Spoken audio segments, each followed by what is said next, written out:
your phones out and your ring lights. We about to go live. Come on your phone screen, man, we going. Welcome back to another episode of the Ty Brady Way.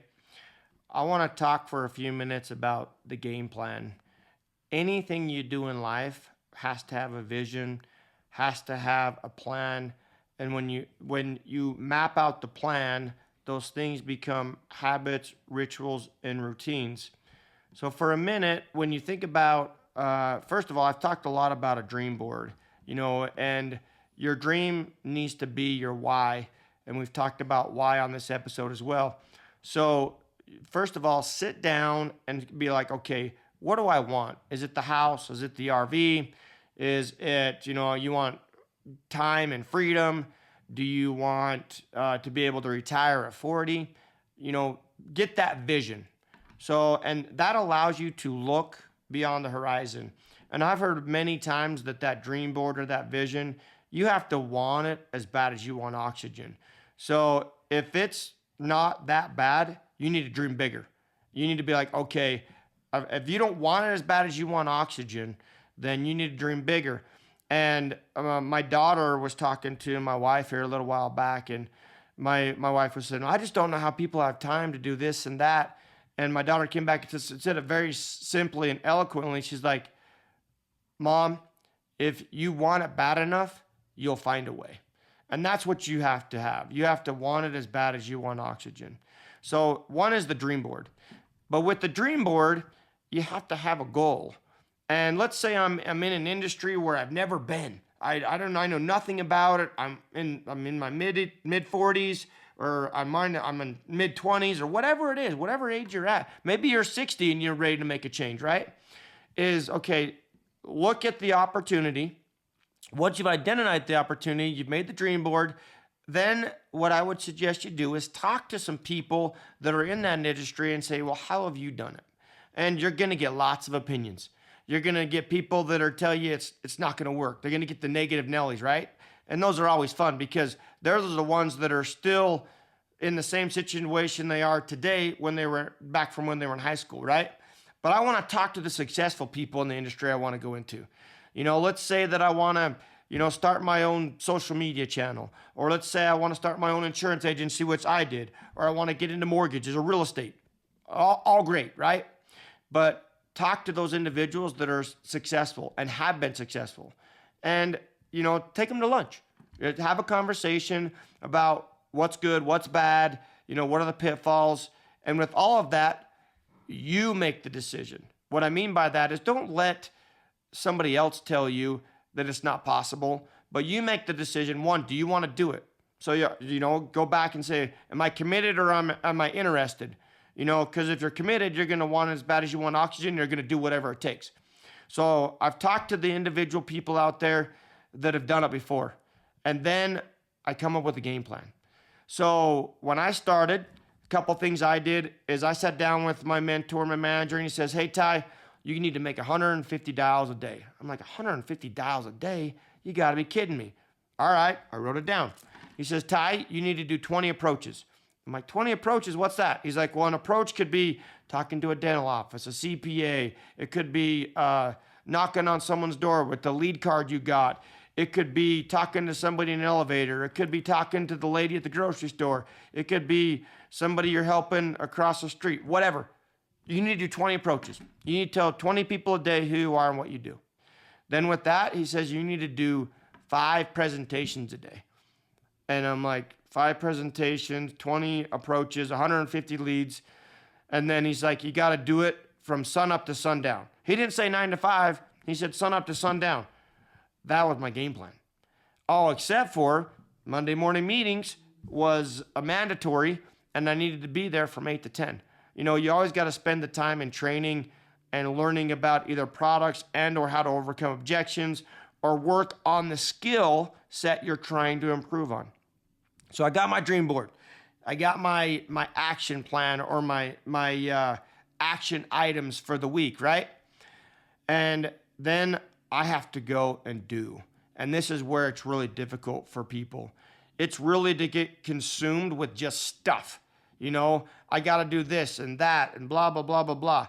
So you have to go back and say, am I committed? Am I interested? Well, I'm committed, so I'm going to do it.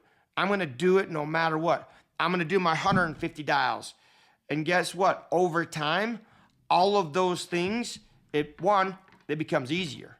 Two, that routine becomes a habit. And then when at the end of the habit, it becomes a ritual. I did it so much for so long that all of the fear, all of the anxiety, all of the doubt didn't bother me a bit. Man, I'd get on the phone and I'm like, wow, my $150 are done. Wow, I did my 20 approaches. Wow, I did my 5 appointments for the day. And guess what? All of that, the end goal was 20 apps a month. And I can tell you without a doubt, when I stuck to the plan, when I stuck to all of those little action items I did, I either exceeded or I blew my goal out of the water every single month. And with that game plan, over time, as I was able to perfect it and get better, because guess what? My 150 dials, I got better. So then I reduced my 150 dials to 50. I reduced my appointments from, or my approaches from 20 to 10. And over time, I got so good at what I was doing that I was more efficient and effective. And I would hit my goal quicker and faster. So then over time, guess what had to happen? I had to get a bigger dream board. I had to get bigger goals because it became easy. Look at any type of sport out there. Anybody that is in a professional sport, they improve each and every day. They don't just say, okay, I've done X and that's good enough. Guess what? They go back to what they know, the basics, the fundamentals. So here's what happens also when I've talked to somebody about coming. So we've got a dream board, we got a game plan, we create action, then they start having success. And the success comes and they're like, oh, this is great, this is wonderful. They start getting a paycheck. They start to get more time and freedom. And then usually what happens is a few years in or a few months in, they forget what it took to get to where they're at.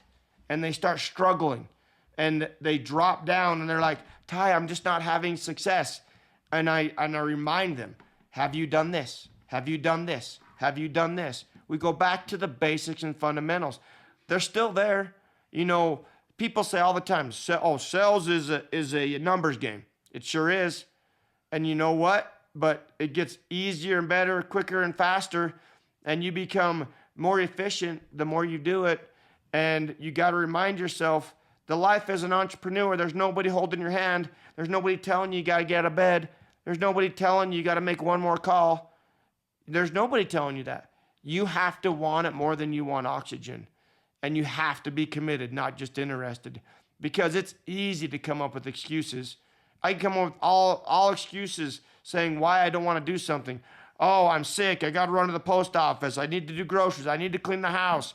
Oh, I need to do. You could come up with excuses all day, every day, but eliminate them. And what happens is you continue to eliminate excuses. All those habits and rituals and routines become second nature.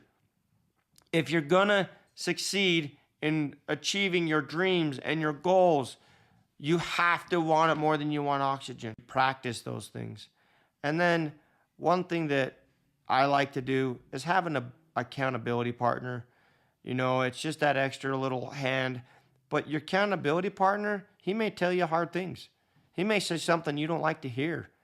But, don't ask somebody to be your accountability partner and then get mad or offended because you asked them to hold you accountable. When you're in business for yourself as an entrepreneur, if you're starting a business from scratch, if you decided to, whatever it is, know that the person that you stand next to or the person that you want to, or you look up to, they were in your shoes or similar to where you're at. They just did whatever it took to succeed. And you have to be willing to do the same. There's no easy way. If it was easy, everybody would be doing it. Some people aren't meant to be entrepreneurs, and that's okay. Some people are comfortable with, a paycheck, working 9 to 5, and then when 5 o'clock turns around, they shut their phone off, they go home and they don't want to think about work. But for me, I want to build a legacy. For me, I want to help change people's lives. For me, I want to serve. And how I've been able to do that is through sales. As I sell, I'm able to serve, and I'm able to give back, and I'm able to make an impact in people's lives that I couldn't even dream of. If you listen to my podcast on a regular basis, if you look at the text and all of the inspiration I get from the people around me, it warms my soul, it warms my heart. And and that's what drives me. I want them to succeed. I want them to stay committed. What a wonderful thing we get to do in this life is to have agency. I get to choose. You get to choose for yourself as well. But you have to want it more than you want oxygen. You have to want it more than you want oxygen. And you will succeed. As always, thank you for tuning in to the Ty Brady Way. Subscribe. Send this to your friends, your family, and your loved ones. All of these things I don't charge people to listen to these. I'm not expecting people to, pay me thousands and thousands of dollars. It's free content. The content is yours to share. Please share it. Inspire someone's life today.